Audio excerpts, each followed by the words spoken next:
दूसरों को भय दिखाने के लिए मंत्र तंत्र का भय दिखाते। मंत्र तंत्र सदा दूसरे का अच्छा करते, सहयोग देते। बुरे करने वाले, मंत्र करने वाले का एक बार प्रयोग कर सकता है, उसके बाद उसके खुद का नाश हो जाता है। मंत्र तंत्र का एक विधि है कि मंत्र तंत्र करने वाला व्यक्ति एक बार किसी का बुरा कर सकता है, उसके बुरा करने के बाद उसका बुरा होना निश्चित है, नियम है। और जो वर्तमान में दूसरों के बुरा विचारते फिर भी बुरा नहीं हो रहा है, तो उनके पास मंत्र तंत्र है ही नहीं। इसलिए भारतीय दर्शन में, भारतीय धर्मों में मंत्र तंत्र सदा अच्छे कार्यों के लिए प्रयोग हुए हैं, सहयोग के लिए प्रयोग हुए हैं। बुरे कार्यों के लिए कभी प्रयोग करना नहीं चाहिए, होते भी नहीं हैं, और जो करता है उसका बुरा निश्चित होता है, ऐसा मानना चाहिए। अर्पिता जैन फांदुला से पूछती है, नमोस्तु महाराज जी, मिथ्या दृष्टि और अभव्य की शुक्लेश्या और भव्य की शुक्लेश्या में क्या अंतर होता है? लेश्या में तो कोई अंतर विशेष नहीं होता।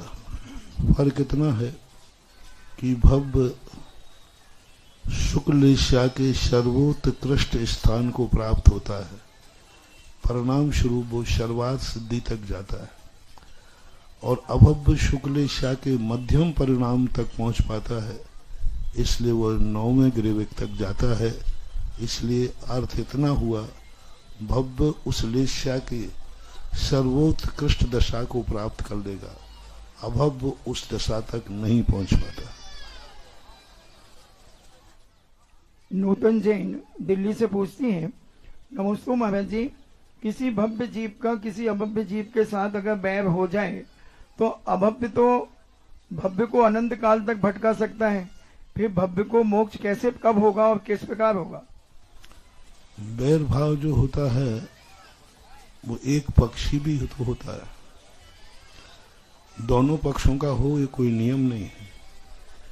यदि एक व्यक्ति ने क्षमा कर दिया, क्षमा मांग लिया, तो कोई फर्क नहीं पड़ता, उसका कल्याण हो जाएगा। दूसरा कितना भी बैर साधे रहे, उससे कोई फर्क नहीं पड़ता। कोर्ट में भी आपने देखा है कि यदि दूसरा पक्ष प्रस्तुत ना हो तो एक पक्ष की कार्रवाई हो जाती है। ऐसे ही कर्म सिद्धांत में, सृष्टि के सिद्धांत में, जब एक पक्ष साइलेंट हो जाता है तो एक पक्ष को बरी हो जाता है, दूसरा पक्ष अपने आप में खुद का अहित करता हुआ और अपना नाश कर देता है। देशना जैन शिकोहाबाद से पूछती हैं, नमोस्तु गुरुदेव, वेदक सम्यक दर्शन, क्षयोपम सम्यक दर्शन और कृतकृत सम्यक दर्शन में क्या अंतर होता है? सम्यक दर्शन का अर्थ होता है कभी कभी व्यक्ति संसार में सही दृष्टि पा लेता है, लेकिन सही में भी भेद करता है। 3 व्यक्ति अच्छे हैं पर तीनों में भी वो भेद करेगा, और उन तीनों में अलग अलग अपनी विचारधारा स्थापित करेगा। गलत को तो स्वीकार नहीं करेगा क्योंकि सम्यक दृष्टि है, लेकिन अच्छे लोगों को स्वीकार करने पर भी उसमें भेद कर देता है। जैसे भारतवर्ष में होता है, भगवानों को तो मानते हैं लेकिन अलग अलग भगवानों को, ये भगवान हमारे शंकर दूर करेंगे, ये भगवान हमारी इच्छा पूर्ति करेंगे, यहाँ के स्थान पर जो भेद डालता है। सभी मंदिरों में भगवान एक समान होते हैं, फिर भी किसी मंदिर के प्रति विशेष प्रकार की उसकी आस्था बनती है, किसी के प्रति कम बनती है। तो ये क्षयोपम सम्यक दृष्टि के मन में ऐसे भेद डालने का संस्कार आता है। कृतकृत वेदक वो कहलाता है जो छायक सम्यक दर्शन प्राप्त करने के लिए तैयार हुआ है, लेकिन अभी पूर्ण छायक सम्यक दर्शन प्राप्त नहीं किया और मरण को प्राप्त हो जाता है। उसको कृतकृत वेदक होते हैं। यानी अभी 75% उसने अपना कार्य कर लिया है, 25% शेष है, वहां से उसको कृतकृत वेदक संज्ञा प्राप्त होती है। अर्थात वह चाहे जीवित रहे या मरे, उसका कार्य पूरा होगा ही होगा, क्योंकि वो 75% कर चुका है। झलक जैन आगरा से पूछती हैं, नमस्ते महाराज जी, लेश्य कर्म का आयु और गति में क्या संबंध होता है? लेश्या से ही गति और आयु का निर्धारण होता है। लेश्या उसे बोलते हैं कषाय अनुरंजित योग प्रवृत्ति इति लेश्या। जैसे अपने मन वचन काय की चंचलता है, अपन बोल रहे हैं, सोच रहे हैं, चल रहे हैं। अब इस समय हमारे परिणामों में क्या परिणाम चल रहा है?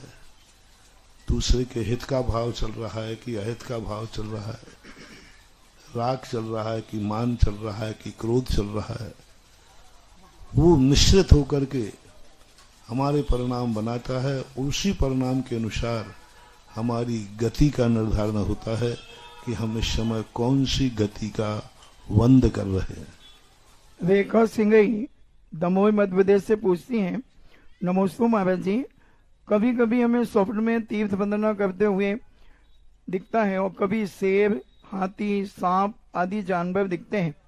तो महाराज जी, ये हम बेहोशी में, नींद में देखते हैं, तो इसमें किस प्रकार की दृष्टि हमें लेना चाहिए? स्वप्न की स्थिति, स्वस्थ व्यक्ति के स्वप्न सही होते हैं। जो भयशील है, विचारों को विचार करता हुआ सोया है, या दिन में उसकी अतृप्त भावनाएं जो दिन में पूरी नहीं कर पाया, तो वे भावनाएं रात्रि में स्वप्न से पूरी करता है। ये स्वप्न निरर्थक होते हैं।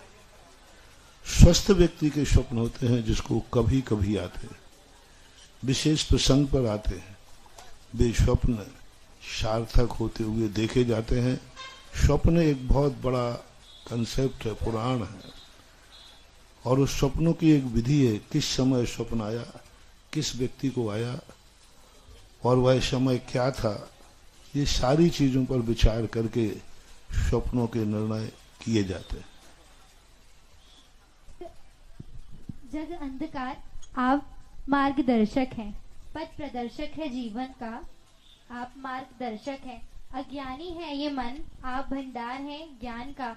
ये जो मेरी पहचान है वह सब बलिदान है गुरुदेव आपका, बलिदान है गुरुदेव आपका। संत श्रोमणी आचार्य भगवान श्री विद्यासागर जी महामुनि राज, नव आचार्य 108 से समय सागर जी महामुनि राज के परम प्रभावक शिष्य निर्यापक श्रवण मुनि पुंगव श्री सुधा सागर जी महाराज का बहुचर्चित कार्यक्रम जिनवाड़ी चैनल, आगमवाड़ी चैनल, आदिनाथ चैनल, सुधा करस चैनल के माध्यम से देखने वाले सभी श्रोतालुगणों की तरफ से, उपस्थित सभी श्रोतालुगणों की तरफ से गुरुदेव के चरणों में त्रिवार नमोस्तु नमोस्तु नमोस्तु। प्रथम जिज्ञासा के लिए मैं आमंत्रित करना चाहूंगी विनोद कुमार जैन सागर। तत्पश्चात तैयार रहें मनीष जैन, इसके बाद तैयार रहे विवेक जैन पत्रकार। नमोस्तु महाराज जी, नमोस्तु नमोस्तु, इच्छामी इच्छामी इच्छामी। हे महाराज श्री, आज के समय में आदमी अभिमान और घमंड में जीना चाहता है। पहले आदमी स्वाभिमान से जीना चाहता था। आज पता नहीं क्या हो गया है कि आदमी एक दूसरे की बुराई करने के अलावा कोई काम और कुछ करता ही नहीं है। महाराज जी, इच्छा का समाधान। विनाशकालीन विपरीत बुद्धि। रावण का जब विनाश का समय आ गया था तो वह सत्य को जान रहा था, लेकिन अहंकार के कारण सत्य को स्वीकार नहीं कर रहा था। रावण को जब मंदोदरी ने समझाया क्या यह तुम्हारा कृत्य सही है, तो उसने कहा गलत है। मुझे महसूस हो रहा है कि मैंने गलती की है, गलत हो चुकी है, लेकिन चूंकि अब मैं अपने आप की गलती को स्वीकार नहीं कर सकता, मर सकता हूं। विभीषण ने उनको समझाया कि भाई कोई गलती हो जाती है, कोई बात नहीं, लेकिन रावण के मन में मान की इतनी तीव्रता थी, वो सब कुछ समझ गया था कि मैंने बहुत गलत किया, और ये भी समझ गया था मेरा नाश निश्चित है। जैसे उनके सारे भाई, सारे पुत्र मरण को प्राप्त हुए, और वो सत्य को जान रहा था, और ये भी जान रहा था कि नीति है कि सत्य के सामने समर्पित करने में कोई आपत्ति नहीं है, सत्य के सामने झुक जाने में कोई आपत्ति नहीं, उससे और प्रशंसा मिलेगी। लेकिन चूंकि उसकी मान कसा इतनी थी कि अब मैं कैसे विदेही को लौटाऊं और कैसे समर्पित कहूं, लोग क्या कहेंगे।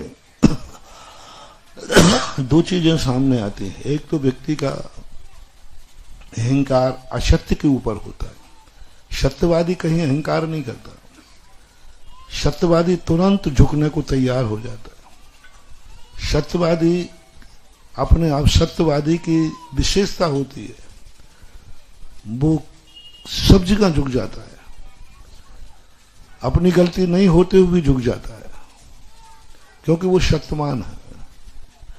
और असत्यवान अकड़ता है, और वही अकड़ उसके विनाश का कारण बनती है।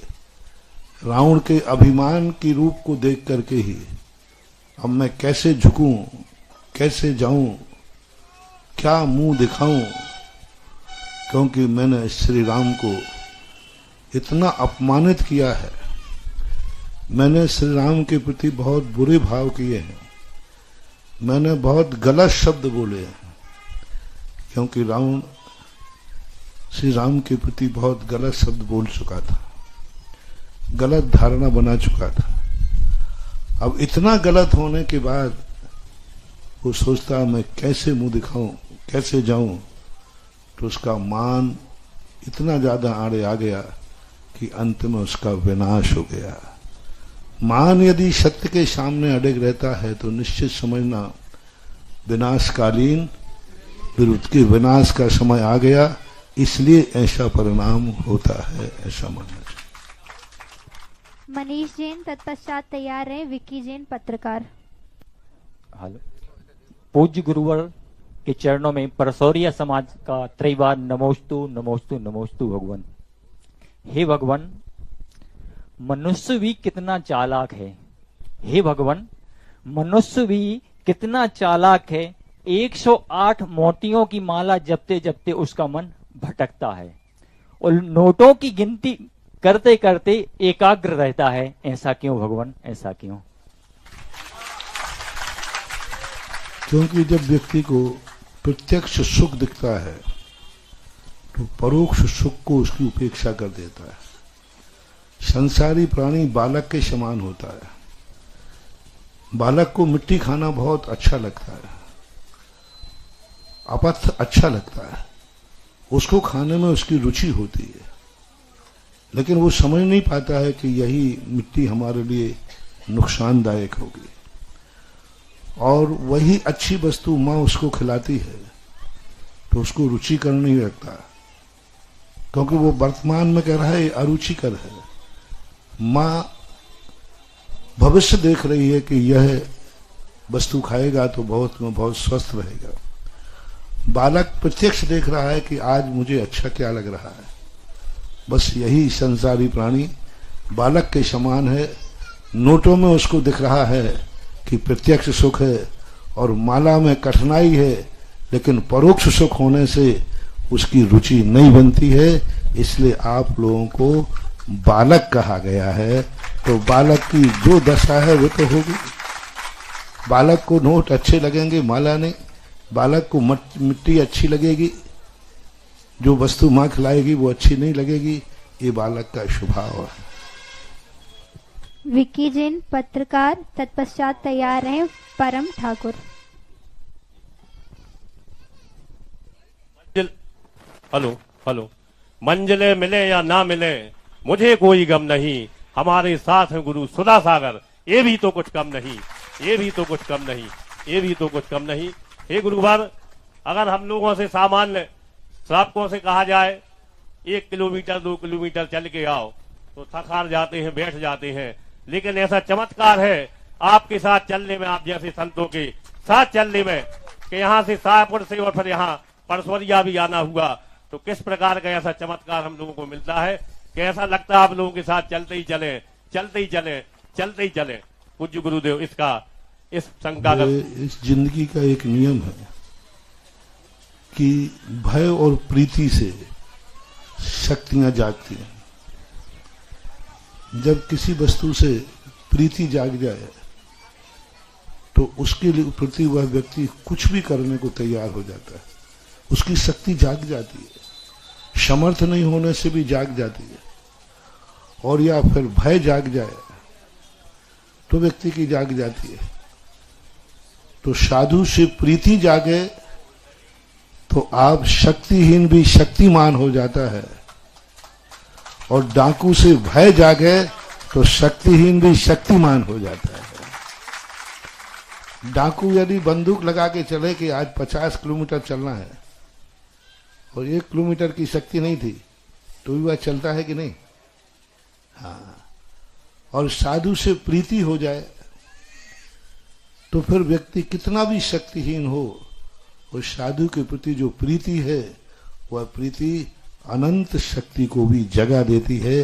ये सिद्धांत है। परम ठाकुर तत्पश्चात तैयार रहेंगे खुशी जैन परसोरिया। इसके बाद तैयार रहेंगे स्नातक भैया निखिल जैन शास्त्री सागर। जैन समाज की ओर से नमोस्तु महाराज जी।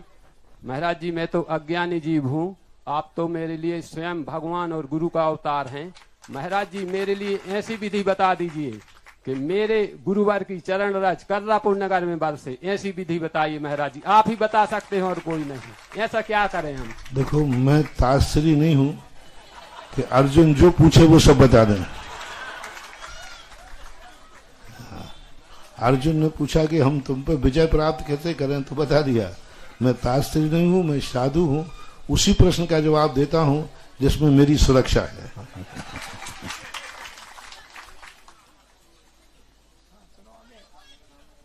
नमोस्तु महाराज जी। खुशी जैन निखिल भैया।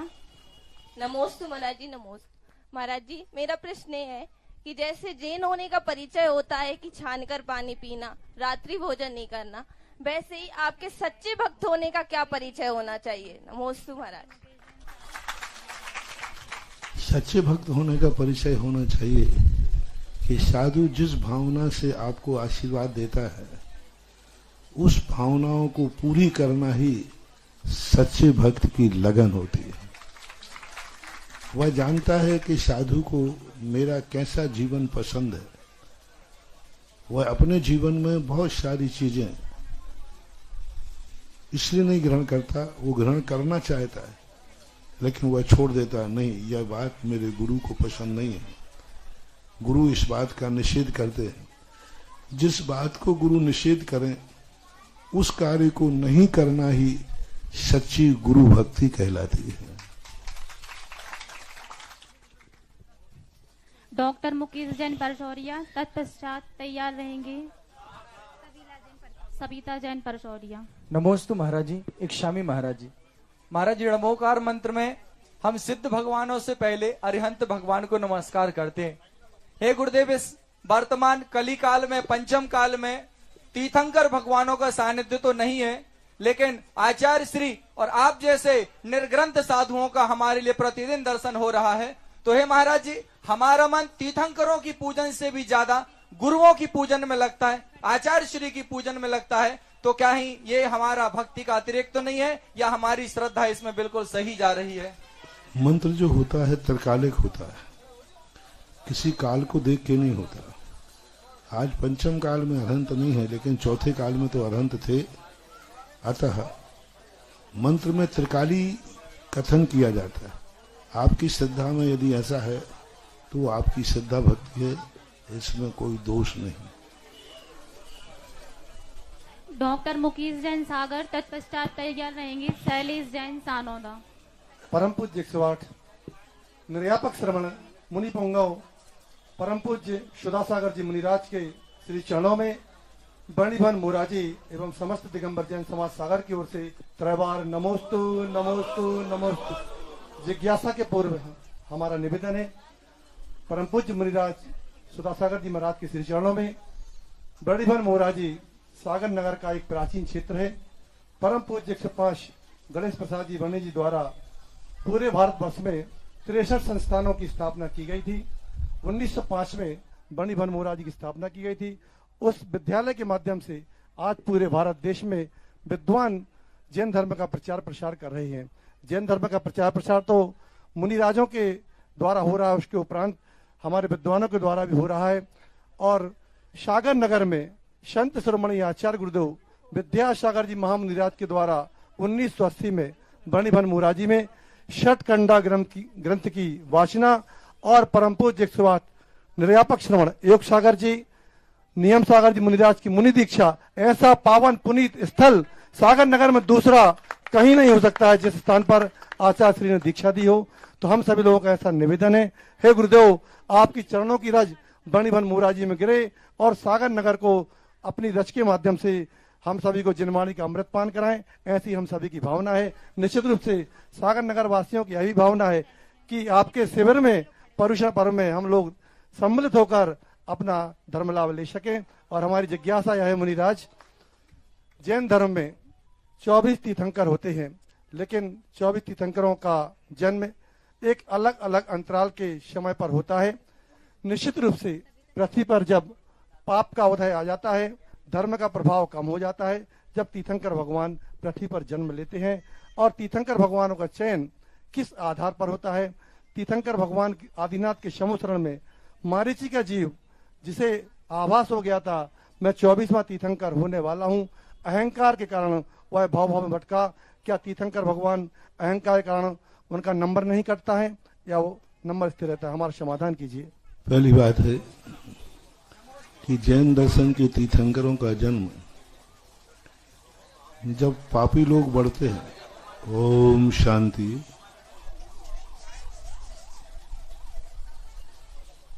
जैन धर्म के तीर्थंकरों का जन्म पाप और पापी बढ़ते हैं तब नहीं होता है।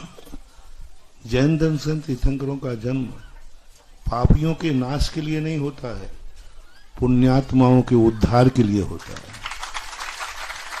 इससे जब जब पृथ्वी पर पुण्यात्मा बढ़ते हैं उस समय उनके उद्धार के लिए तीर्थंकर अवतरित होते हैं और वो उन भव्य जीवों को, पुण्य जीवों का उद्धार करते हैं।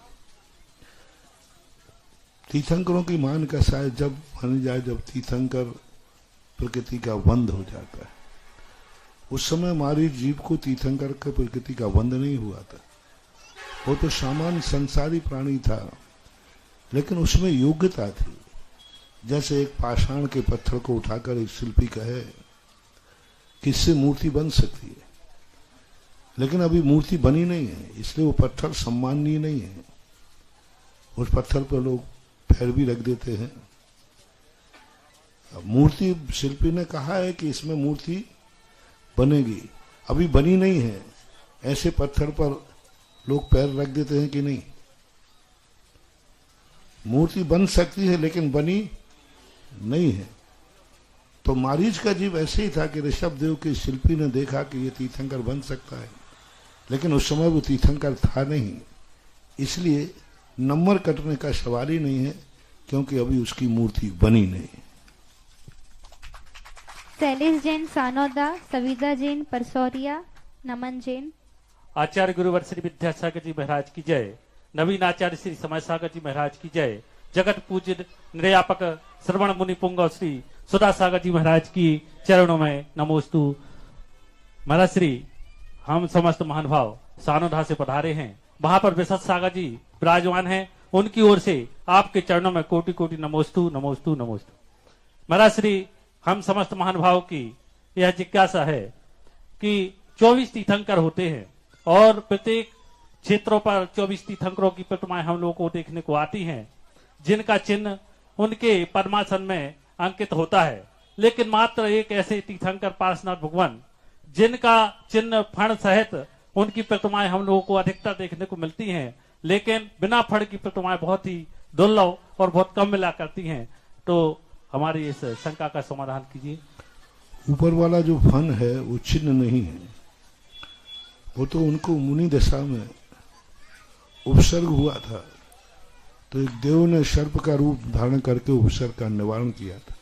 ऊपर वाला चिन्ह नहीं है, वो उनकी तपस्या, उनकी क्षमता, उनकी शक्ति, उनका वैभव है कि देवता लोग भी आकर के उनकी रक्षा करते थे। हर प्रतिमा में नीचे उनका चिन्ह बना रहता है सर्प का। काकताली न्याय से दोनों चिन्ह एक हो गए, लेकिन दोनों चिन्ह एक है नहीं। ऊपर का चिन्ह तो रक्षक की दृष्टि से है और नीचे जो सर्प बना रहता है वही चिन्ह माना जाता है। नमोस्तु गुरुवर। गुरुवर, जीव दो प्रकार के होते हैं, एक कांच की तरह है, एक परछाई की तरह है। कांच कभी झूठ नहीं बोलता, परछाई कभी संग नहीं छोड़ती। तो गुरुवर, हमें कैसे पता कि कौन कांच की तरह और कौन परछाई की तरह है? हमारे लिए खुद इतना ज्ञान होना चाहिए। एक बालक भी परछाई को जानता है और कांच को भी जानता है। कांच में जो छाया पड़ती है वह सत्य स्वरूप ही होती है, और हमारी जो छाया पड़ती है, जो विपत्ति में साथ दे दे, वो छाया के समान है, और जो सत्य पर अड़िग रहे वो दर्पण के समान है। जो विपत्ति काल में साथ दे दे तो समझ लेना चाहिए ये व्यक्ति छाया के समान है, मेरा सगा है। क्योंकि 99% लोग स्वार्थी होते हैं। उनका स्वार्थ सिद्ध हो, उनके अनुकूल वातावरण हो, वो जैसा चाहते हो वैसा हो, तो वो साथ देते हैं। वो अपने अनुसार ढालना चाहते हैं सामने वाली शक्ति को, तो वे दगाबाज होते हैं। और जो ये सोचते हैं कि नहीं, मैं इनमें ढलूंगा, इनका साथ दूंगा, चाहे मेरे अनुकूल हो अथवा प्रतिकूल हो, लेकिन मैं सदा इनके साथ रहूंगा, तो वो छाया के समान कहलाते हैं। और दर्पण के समान जब देखा जाता है कि सत्य पर व्यक्ति किसी भी परिस्थिति में समझौता नहीं करता, सत्य पर वह अडिग होता है, सत्य को वो समझता है, तो वो दर्पण के समान होता है। ऐसा हमें समझना चाहिए।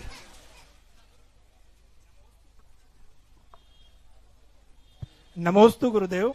गुरुदेव, हमारे आचार्य भगवान जो अंतिम समाधि के समय में अंतिम जो दूसरी आज्ञा देकर हम पर एवं श्रवण संस्कृति पर जो उपकार करके गए हैं कि निर्यापक श्रवण भी शिक्षा के साथ साथ दीक्षा भी देंगे, तो इससे संबंधित मेरी जिज्ञासा है गुरुदेव कि जो शेष 8 निर्यापक श्रवण हैं, क्या हमें उनका भी, हम सब श्रावकों के साथ हमें भव्य आचार्य पद प्रतिष्ठा महामहोत्सव नहीं मनाना चाहिए? क्या मनाना चाहिए? इसके साथ साथ गुरुदेव, निर्यापक श्रवण कितने मूल गुणों का, 28 के साथ साथ क्या 36 मूल गुणों का भी पालन कर रहे हैं? नमोस्तु। बेटा, इस प्रश्न के उठाने की अपेक्षा पहले दीक्षा लेने का श्रीफल तो चढ़ा। आप व्यर्थ में मधुमक्खियों को छेड़ रहा है। अब ऐसे प्रसंग में तो जो समर्पित और दीक्षा लेने का भाव हो, उसी के लिए मैं ये अंतरंग बातें बताऊंगा, क्योंकि ये हमारे और गुरु के बीच का एग्रीमेंट हमारे और गुरु के बीच की भावनाएं हैं। हमें उनकी भावना की कद्र करना है, क्योंकि ये संग, देखो महानुभाव प्रश्न किया ही है, ये जो इतना बड़ा संग देख रहे हो, ये किनकी तपस्या का परिणाम है? एक मत बोलो, क्या हमारी तुम्हारी? पूज्य गुरुदेव आचार्य विद्यासागर महाराज। आज बुंदेलखंड का मस्तक जो ऊंचा उठा है वो किसकी देन है? आज बुंदेलखंड का मस्तक जो ऊंचा उठा, बुंदेलखंड वो बदनाम शुदा स्थान था, वो बदनाम शुदा स्थान था जहां मुनि लोग आने के लिए सोचते थे और वंदना करके चले जाते थे। कोई इतिहास नहीं कि आज तक बुंदेलखंड में कोई मुनिराज स्थायी रूप से टिके हों। आए, क्षेत्रों की वंदना की और निकल जाते थे। ये बुंदेलखंड वो था जहां कहा जाता था जहां कहीं साधु संत नहीं बनते, क्योंकि ये पंडितों का गढ़ था। यहां त्याग वृत्ति, साधु संत बनना, त्यागी वृत्ति होना बुंदेलखंड के लिए अभिशाप था। भारतवर्ष में सबसे कम मुनि महाराज बनते थे तो बुंदेलखंड से, सबसे कम, बहुत बिरले। आप लोगों की मालूम है, पूज्यवर शांति सागर महाराज के संग में अपन कितने मान लें, पूज्यवर वीर सागर महाराज के संग में, पूज्यवर शिव सागर महाराज में एक दो थे,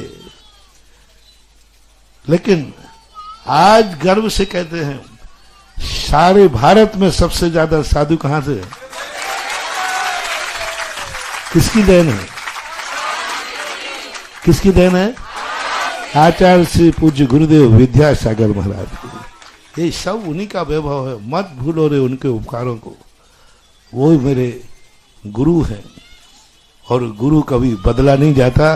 जैसे बाप नहीं बदलता ऐसा गुरु नहीं बदलता। अमन जैन सागर। बाप और गुरु एक होते हैं और गुरु का स्वरूप तो बुंदेलखंड के गुरु आचार्य विद्यासागर थे। और हम और ओम शांति। बातें करते हो क्यों उठते हो, समझ में नहीं आता। आप लोग लाइव चल रहा है, आप समझे बात करिए। तो ऐसी स्थिति में गुरु महाराज की जो भावनाएं थी, उन भावनाओं को अंतरंग चेतना में धारण करो गुरु महाराज की, क्योंकि ये संघ उनका है। उनको कैसा बनाना चाहते थे, कैसा वो देखना चाहते थे, कैसा वो चाहते थे इस संघ को, वो भावनाएं उनकी हम जानी और गुरु जानी, और दोनों ही को जानने दो बेटा। क्या करना है क्या नहीं करना है। और ये सारी दशाएं हम लोगों को अंतरंग में हैं। समय समय पर आप लोग पूछो मत, आप लोग देखते जाओ आगे क्या क्या होने वाला है। अभी तो ये झांकी है, पता नहीं अभी क्या क्या बाकी है। नमोस्तु अर्बन। सुनते हैं जहाँ आप जाते हैं वहां से चारे जराए नत्त चीत हो जाते हैं। ये चैता चमत्कार है बदबन, आपसे चार नजर आने से पहले ही हमारे यहाँ से पूरे नत्त चीत हो रहे हैं।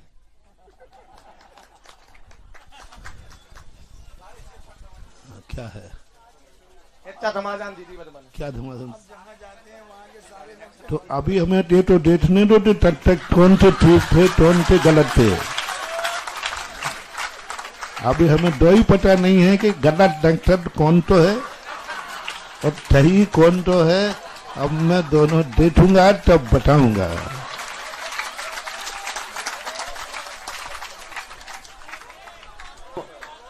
कैलाश उपाध्याय गिरवर, तत्पश्चात तैयार रहेंगे पारस जैन शास्त्री सांगानेर।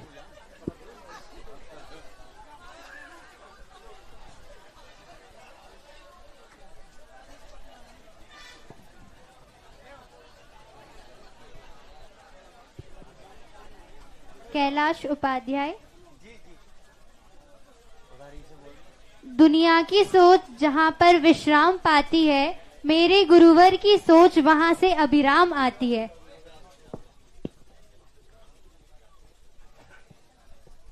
अज्ञान तिमिरांधस्यो ज्ञानांजन शलाकया चक्षुरुमीलितम मेनो तस्मै श्री गुरुवे नमः। परम गुरुदेव भगवान की जय हो। हे परम गुरुदेव, हमारे मन में बड़ी उद्विग्नता रहती है और हम 3-4 हमारे प्रश्न, आज हम सौभाग्यशाली हैं, आपके दर्शन हो गए। हमारा पहला प्रश्न ये है कि हम इस संसार में आने के बाद ये निर्णय नहीं ले पा रहे हैं कि आखिर परम गति मिलेगी तो कैसे, और यदि मिलना है तो उसका साधन क्या है। हमें परमात्मा से चरणों में मिलाने वाला कौन है, हम इसका निर्णय नहीं ले पा रहे। पहले एक काल नेमी था, आज हजारों पड़े हैं। हमारी बुद्धि सूक्ष्मता के कारण निर्णय नहीं ले पाती कि सही क्या है और गलत क्या है। दूसरा प्रश्न है, हम गिरवर के निवासी हैं महाराज जी। हमारा कम से कम 10 साल 15 साल महावीर स्वामी के चरणों में निकला है। हम वहां पे खेलते थे, हमारे गांव के भगवान यहाँ पे हैं, हमें दर्शन भी साल में 1-2 बार हो जाते हैं स्वप्न में। तो ये मंदिर अधूरा पड़ा है स्वामी जी। हम चाहते हैं कि वो भगवान बड़ी विशाल आसन पर विराजमान हो। यदि हमारे पास इतनी सक्षमता होती पैसे की तो आज हम प्रश्न नहीं राशि दे रहे होते। ब्राह्मण कुल में जन्म है। तीसरा प्रश्न हमारा ये है, हमारी 5वीं पीढ़ी चल रही है, परमात्मा की कृपा से हमारे परिवार में कभी शराब प्रवेश नहीं हुई, कभी कोई भी ऐसी चीज नहीं आई कि जो हम दुर्गति के पात्र बन सकें। परंतु हम चाहते हैं कि हमारी जो औलाद है और हमारा जो परिवार है वो ईश्वर के चरणों से जुड़ा रहे, ताकि हमारी ब्राह्मण कुल में जन्म लेने सार्थक हो जाए। स्वामी, पहले प्रश्न का जवाब ये है कि हम परमात्मा से कैसे जुड़े हैं और कौन हमें परमात्मा से जोड़ेगा। इसका एक निर्णय अपनी आत्मा से होता है कि हम ये पूछें कि जो कार्य हम कर रहे हैं उससे क्या अंतरंग से हम सुखी है, क्या हमें लग रहा है कि अच्छा है। दूसरा, क्या यह कार्य दूसरों के लिए सुख दे पाएगा, क्या यह कार्य दूसरों को दुखी तो नहीं करेगा। इन 2 चीजों पर जो विचार कर लेता है वही रास्ता मोक्ष को जाता है। हमारे लिए भी दुखदायी नहीं है, दूसरे को भी दुखदायी नहीं है। जैसे महावीर ने एक संक्षिप्त सूत्र में दिया था, जियो और जीने दो।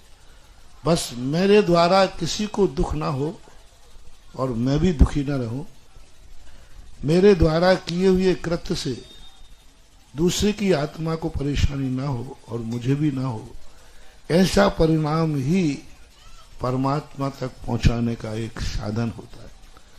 कौन परमात्मा तक पहुंचाएगा? तो जो ऐसा गुरु हो जो सुपर कल्याणी वाणी बोले, सुपर हितकारी वाणी बोले, जो अपने को और दूसरे के लिए भी लाभदायक हो, जो स्वयं को भी जीने का मार्ग बताए और दूसरे को भी जीने के लिए कला सिखाए। वो व्यक्ति खोटा है जो तुम्हें जीने का कला सिखाए। तुम्हें जीने के लिए कितनों को मारना पड़े तो मार दो, तुम्हें सुखी होने के लिए कितनों के आंसू बहाना पड़े तो बहा दो, यही खोटा गुरु है। और जो ये कहे कि दूसरों के आंसू पहुंचने के लिए कितने भी कष्ट उठाना पड़े तो उठा लो, दूसरे को जिंदा रखने के लिए यदि हमें परेशानी होती तो उसको जीवित रखो और स्वयं भी जीवित रहो, यही सच्चा मार्ग होता है। रही बात दूसरे प्रश्न की, अभी महावीर स्वामी का जो मंदिर की बात है, अभी ये केस मैंने अपने लिए यहाँ रजिस्टर्ड नहीं किया है, क्योंकि अभी मुझे इस संबंध में कोई विशेष जानकारी नहीं है। पहले इसका क्या, कभी कभी क्या होता है, मरीज गलत डॉक्टर को उसमें चला जाता है, तो जो पहले मर्ज था वो इतना खतरनाक नहीं था।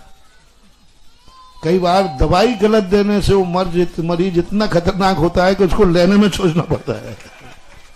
कई डॉक्टर कहते हैं ना कि भाई वो बीमारी इतनी खतरनाक नहीं थी, लेकिन उसने ऐसी गलत दवाई दे दी, उसका जो साइड इफेक्ट है वो खतरनाक होता है।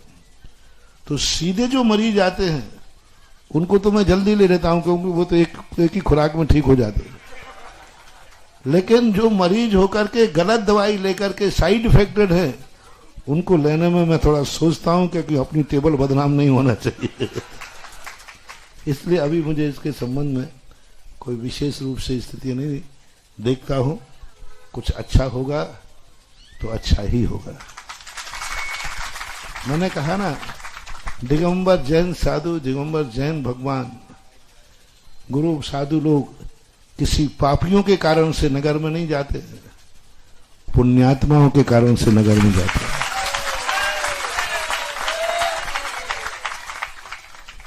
पापियों के कारण से कोई मतलब ही नहीं निकला। उनको ना पापियों का विनाश करना है, ना पापियों की रक्षा करना है। साधु का काम है पुण्यात्माओं का उद्धार। तो परसोरिया आया हूं तो नियम से कोई ना कोई पुण्य का उदय तो आया है। मैं इसलिए कह रहा हूं कि मेरा आना ही बता रहा है कुछ ना कुछ शुभ के संकेत है। अन्यथा यदि पुण्य का उदय नहीं होता तो शायद परसोरिया कट भी सकता था। पथरिया से सीधे भी कई रास्ते थे, और ये पीछे गांव था ना कौन सा, यहां से भी कोई सीधा रास्ता था। लेकिन परसोरिया का कोई ना कोई पुण्य का उदय तो आया है, तभी सारे रास्ते कट होते हुए मैं परसोरिया आ गया। तीसरे प्रश्न का जवाब है कि अपने वंश को हम संस्कारित करें, अपने वंश को हम उपदेश दें, और शुरुआत से ही हम उनको इस तरह से ढालें कि बाहर एक वातावरण उनको प्रभावित न कर पाए। यही कर्तव्य एक पिता का होता है, क्योंकि पिता इतना ही कर सकता है कि संस्कार दे सकता है, लेकिन पूरा ठेका नहीं ले सकता। क्योंकि अच्छे अच्छे कुलों में भी उन कुलीनों के जाने के बाद कुल भ्रष्ट बच्चे भी पैदा हुए हैं। ऐसा अपन ने शास्त्रों में पढ़ा है। जिनके कुल महान थे, उच्च थे, उनमें भी कई बार होते थे। पर आपकी जो पवित्र भावना है, मेरा आशीर्वाद है कि आपकी ये पवित्र भावना पीढ़ी दर पीढ़ी चलती रहे। मैं भी आपके साथ समर्थन करता हूं। गुरु जी, एक प्रार्थना और है। देश की मुझे लेना देना कुछ नहीं, ना मैं कोई नेता हूं, एक पंडित हूं, भागवत जी करता हूं और अपना जीवन भगवान के चरणों में अर्पित रखता हूं। मुझे ना जाने क्यों बार बार देश की चिंता सताती है, और मैं इसको बहुत भुलाना चाहता हूं कि हमारे सन्यासी वर्ग, जो भी नेता वर्ग आता है, वो सिर्फ कोल के खाना चाहता है इस भारत को। तो हमारी प्रार्थना आपसे एक है, आपके चरणों में इतने सन्यासी पैदा कर दीजिएगा कि दुष्टों की संख्या कम हो जाए। देखो, मैंने पहले ही कह दिया, अच्छा सन्यासी दुष्टों का नाश नहीं करता, अच्छे लोगों का उद्धार करता है। आप उनके नाश की चिंता छोड़िए, होने दो उनको, आप तो अपना उद्धार कीजिए, इसी में भला है। क्योंकि जो नेता होते, राजवर्ग होते हैं, वो एक कानूनन व्यक्ति के एक प्रकार की शक्ति होती है। कानून के प्रति हम कुछ भी नहीं बोल सकते, क्योंकि कानून का अधिकार जिनके पास पहुंच जाता है, वो कैसा है क्या नहीं है उसको आदर देना ही पड़ता है, देते ही। पारस जैन शास्त्री सांगने, तत्पश्चात तैयार रहे राजेश जैन पटना वाले सागर। तत्पश्चात तैयार राजकुमार जैन मिनी सागर। दंसराण समग्गम मग्गम मोक्षस्य जोहुचारितम साधयते शुद्धम साहु सामय नमो तस्य। पितृतुल्य श्री गुरुवर श्री सुधासागर जी मुनिराज के पावन चरणों में त्रिकाल नमोस्तु नमोस्तु नमोस्तु।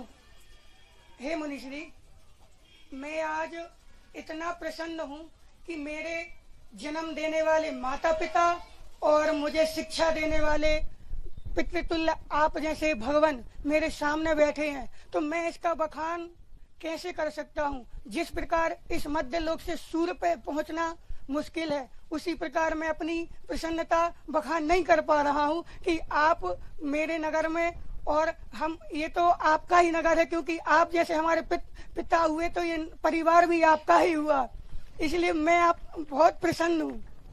गुरुदेव, मेरे परिवार में सबसे पहले मिठाई का काम होता था, तो सबसे पहले मैंने अपने पिताश्री को और माताश्री को समझाया, तो सबसे पहले वो धंधा छुड़वा दिया।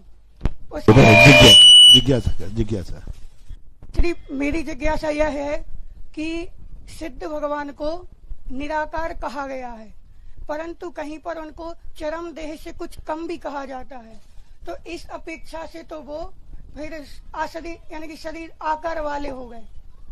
जिज्ञासा। किंचित न्यून शरीर जो कहा गया वो आत्मा के आकार को कहा गया, किंचित शरीर नहीं कहा। जो जैसे एक सांचा होता है, सांचे में यदि अपन लावा डाल दें तो सांचा तो बड़ा होता है, सांचे में ढली हुई वस्तु, ओम शांति, फिर बात करते खड़े हुए। तो सांचे में ऐसा ही अपने शरीर के अंदर पोले होते हैं, नाक के नथने हैं, कान हैं, तो ये स्थान आत्मा के प्रदेश इकट्ठे हो जाते, इसलिए उनको कहा गया। तो आत्मा का आकार तो कुछ ना कुछ होता है। प्रदेशत्व गुण के विकार को व्यंजन पर्याय कहते हैं, और व्यदेशत्व का गुण का अर्थ होता है से आकार देना। तो वो आकार शरीर से किंचित न्यून है, लेकिन वो शरीर से रहित होकर अशरीरी ही माने जाते हैं। नमोस्तु गुरुवर।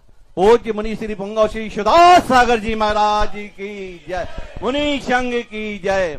हे गुरुदेव, हम सभी लोग बड्डी भवन मोराजी और सागर से पधारे हैं। हे गुरुदेव, हम लोगों की तीव्र प्यास बढ़ती जा रही है। ज्यों ज्यों आपके चरण सागर की ओर बढ़ते जा रहे हैं, हम लोगों की प्यास और भड़कती जा रही है। हे गुरुवर, हम लोग ऐसा क्या करें कि हम लोगों की प्यास बुझ सके और आपका चौमासा सागर में हो सके। नमोस्तु गुरुदेव।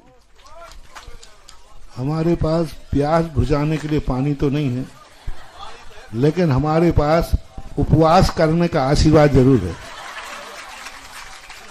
हम लोग पानी पीने का आशीर्वाद तो दे नहीं पाते, उपवास का जरूर आशीर्वाद देते हैं, वो बात अलग है। नमोस्तु गुरुदेव। अशोक जैन डोंगासरा, तत्पश्चात तैयार रहेंगे राखी निर्यापक जैन। मुनि पुंगव श्री 108 सुधा सागर जी महाराज के चरणों में 12 बार नमोस्तु नमोस्तु नमोस्तु एवं चुल्लक जी के चरणों में इच्छामी इच्छामी। महाराज श्री एक सूतक पातक। एक बार जैसे अभी प्रश्न किया ना, तो आचार्य श्री के पास हम लोग उपवास लेते ना, उपवास, तो आचार्य श्री जब उपवास लेते तो आचार्य जल्दी आशीर्वाद देते, महाराज जी कल का उपवास करना, आचार्य श्री आशीर्वाद देते। तो एक दिन हम लोगों ने उपवास तो हो गया, दूसरे दिन आचार्य श्री का उपवास था, तो हमने कहा आचार्य श्री हम लोग पारना को जा रहे हैं, तो बोले मेरा आशीर्वाद नहीं है।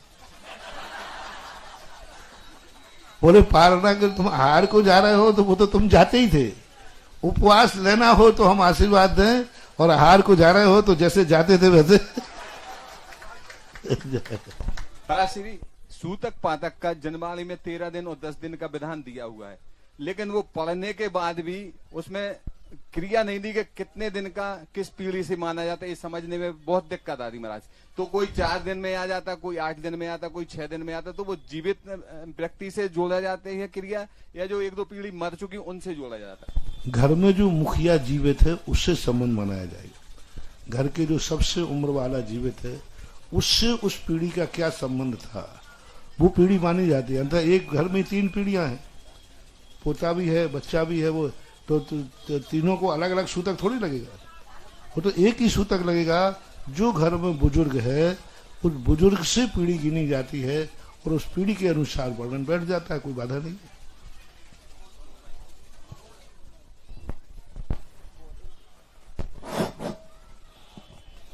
नमोस्तु भगवान इच्छामी चुल्लक जी महाराज को। महाराज जी हम लोग डोंगासरा गांव से आए हैं और हमारा आग्रह है कि आप मंदिर का दर्शन करते हुए वहां से निकलें। महाराज जी क्वेश्चन ये है कि सभी आचार्यों ने कहा है कि शरीर के बारे में विचार करो, और शरीर के बारे में विचार करने से तुम्हारे अंदर उपेक्षा का भाव आएगा। तो हमें यह बताएं कि तू नित पोख है, यह सूख है, जो धोवे त्यों मैली, निस्दिन करें उपाय देह का रोग दशा फैली। इन 4 लाइनों का भाव पक्ष क्या है, कृपया कर। नमोस्तु। यह पक्ष यही है कि शरीर को जितना खिलाओगे उससे ज्यादा ये अपना काम तो करता है, लेकिन उसके बावजूद भी यह निस्दिन सूखती ही जाती है, यानी वृद्धि ही होती जाती है। हम कितना भी संभालते हैं, कितना भी खिलाते पिलाते हैं, लेकिन ये काया अपने अनुसार धीरे धीरे वृद्ध अवस्था को प्राप्त होती है और क्षीण होती जाती है, कमजोर होती जाती है, और अंत में इतनी कमजोर हो जाती है कि उठने बैठने लायक भी स्थिति नहीं बनाई जाती। यह इस काया का स्वरूप है। जगत काय स्वभाव हुआ संवेग वैराग्यार्थम। ऐसा चिंतन करने से हमें काया के प्रति वैराग भाव जागता है। ऐसा राखी जैन, नमोस्तु तत्पश्चात तैयार रहेंगी आशी जैन सागर और धर्मेंद्र जैन सानोदा। नमोस्तु महाराज श्री इच्छामी महाराज जी। महाराज श्री हम अपने माता पिता का ऋण तो चुका सकते हैं, परंतु गुरु का ऋण हम कैसे चुकाएं? जैसे अगर हम कोई कार्य आपके लिए कर रहे हैं तो उसका फल तो हमको ही मिलना है, फिर भी हम आपका ऋण कैसे चुकाएं गुरुजी? गुरु कभी भी उपकार करते हैं वो अपने लिए नहीं करते, वो जगत का कल्याण हो यही उपकार उनका चुक जाता है। आप लोगों की जिंदगी सुखमय रहे, सुखी रहें सब जीव जगत के, कोई कभी न घबराए। गुरु के ऊपर सबसे बड़ा उपकार है कि यदि जगत सुखी होता है, व्यसनों से रहित होता है, बुराइयों से रहित होता है, तो गुरु ने इसी कारण से तो आशीर्वाद दिया था और वही जीवन में उतर गया, समझ लेना गुरु दक्षिणा पूरी हो गई। नमोस्तु महाराज जी, नमोस्तु महाराज जी, नमोस्तु महाराज। एक शामी छुल्लक जी, महाराज जी मेरा प्रश्न ये है कि चतुर्मास क्यों किया जाता है और चतुर्मास के लिए क्षेत्र, काल और निमित्त आवश्यक होते हैं क्या? हाँ, सब कुछ होता है। चतुर्मास करने का मूल कारण होता है करुणा, दया, क्योंकि चातुर्मास में सबसे ज्यादा जीवों की उत्पत्ति होती है और जितना ज्यादा हम चलेंगे फिरेंगे उतना जीवों का विनाश होता है। इस कारण से 4 महीने व्यक्ति साधु एक स्थान पर रुक करके अपने चलने फिरने को सीमित करता है। दूसरी बात है कि चातुर्मास के लिए स्थान नियुक्त, क्योंकि साधना भी करना है, 4 महीने बैठ करके स्वाध्याय भी करना है, तो उन सब चीजों को देख करके चर्या का जहाँ अच्छी तरह पालन हो, स्वाध्याय अच्छी तरह हो, जहाँ पुण्यात्मा जीव रहते हो, जहाँ कसाई जीव न रहते हो, कसायवान जीव रहते हो, वहाँ चतुर्मास नहीं करना। जहाँ कसाय से रहित क्षमतावान जीव रहते हैं, ऐसे स्थानों पर चतुर्मास करने से साधु को अपनी साधना और तपस्या में अनुकूलता बनती है, इसलिए द्रव्य क्षेत्र काल भाव देखना पड़ता है। धर्मेंद्र जैन, तत्पश्चात तैयार रहेंगे Ankush Jain. Hello hello hello. जगत पूज्य मुनि पुंगव सुधासागर जी महाराज के श्री पावन चरणों में हमारे परिवार का एवं सकल दिगंबर जैन समाज सानोदा का त्योहार नमोस्तु भगवान, नमोस्तु भगवान, नमोस्तु। पूज्य भगवान, विगत 12 जनवरी को मैं आपके पास फिरोजाबाद में दर्शन हेतु गया था। मुझे डॉक्टरों ने असाध्य बीमारी बता दी थी, लेकिन आपके आशीर्वाद से ऐसा चमत्कार हुआ कि वो बीमारी हमारी दूर हो गई। और भगवान मुझे ऐसा आशीर्वाद दें ताकि मैं स्वस्थता की ओर बढ़ूं। मुझे आपका आशीर्वाद 2 बार और मिल चुका है। मैं ये चाहता हूँ कि हे भगवान, आपका आशीर्वाद मुझे ऐसा मिले कि मैं शीघ्रता से आपके चरणों के पास आकर आपकी चरण वंदना कर सकूं। नमोस्तु भगवान। महाराज जी, मेरा एक प्रश्न है। कहते हैं केवल रवि किरणों की पूजा की जयमाला में बोलते हैं कि झूठे जग के सपने सारे, झूठे जग के सपने सारे, झूठी मन की तब आशाएं, तन जीवन यौवन अस्त रहे, क्षण भंगुर चल में टल जाए। कहने का तात्पर्य है महाराज जी, संकट की घड़ी में सभी लोग कहते हैं कि मैं तेरे साथ हूँ, लेकिन जब वास्तव में संकट आता है तो सभी लोग किनारा कर देते हैं। इस शंका का मेरा समाधान कीजिए। नमोस्तु भगवान, नमोस्तु भगवान, नमोस्तु भगवान। सबकी आप अपेक्षा कर रहे हो, आप क्या करेंगे? आप संकट की घड़ी में साथ देंगे या छोड़ देंगे? जो आप करोगे वही दुनिया आपके साथ करेगी। ये दुनिया का नेचर है। हम दुनिया को तो कहते हैं कि संकट की घड़ी में छोड़ देते हैं, लेकिन तुम्हारा नेचर क्या है कि तुम संकट की घड़ी में किसी को साथ देते हो या छोड़ देते हो? तो अपने नेचर को सुधारना है। सानोदा के स्वस्थ की जहां तक बात रही, सानोदा का स्थान हमारे विशद सागर महाराज जी जब कुंडलपुर से चले तो कहाँ जा रहे थे? बोले सानोदा। बोले क्यों? बोले सानोदा में मैं स्वस्थ रहता हूँ। तो हमारे विशद सागर महाराज जी सानोदा को निरोग धाम मानते हैं, तो इसका अर्थ है कुछ ना कुछ दम तो उसमें है। ये गुरुवर, हम सबकी ये भावना है कि हमारी छोटी सी नगरी सानोदा में आपके चरण। ओम शांति। बहुत ज्यादा बोलते हो। आज का जिज्ञासा समाधान परसौरिया नगर में हो रहा है। अब हम आरती की ओर चलेंगे। तो कौन वो पुण्याशाली जीव होगा जिनको गुरुवर की आरती करने का सौभाग्य प्राप्त होगा? तो अपना नाम बताइए।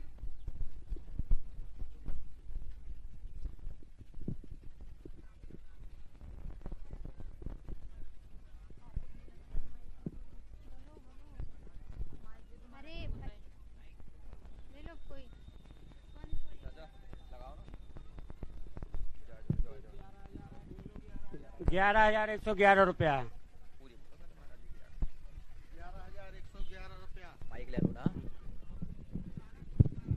₹11,111। प्रथम आरती की बोली ₹11,111 अरविंद कुमार आशीष कुमार जैन चौधरी परिवारों की है। ₹21,021 ₹21,021 ₹21,121 ₹21,121 प्रथम बार, ₹21,121 द्वितीय बार, ₹21,121 अंतिम बार।